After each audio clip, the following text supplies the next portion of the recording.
ปิ้งไก่ทำประเดกของครัวไม่โฮมเขาตัวก็ประมาณโลนึงโลเอ็ดโลสองนี่แหละพี่น้องเด้อเขาจะโบปิ้งตัวใหญ่หลายเพราะว่ามันนานชุกเนาะแล้วก็ซีนมันจะหยาบอันนี้ไซส์มาตรฐานของเขาเลยก็คือ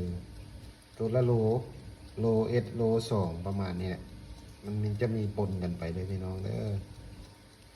เอาปิ้งใส่หม้ออบลมร้อนนี่มันจะซีนมันจะนุ่มดีสุกได้ทั่วถึงเลยตอนนี้ไก่เขากำลังที่สุกแล้วเนาะเบิ่งผู้รอท่าไก่สุกหิวข้าวแห้งแล้วอาจารย์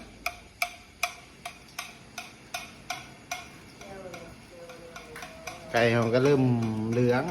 พี่น้องมันกดจอดนะครับ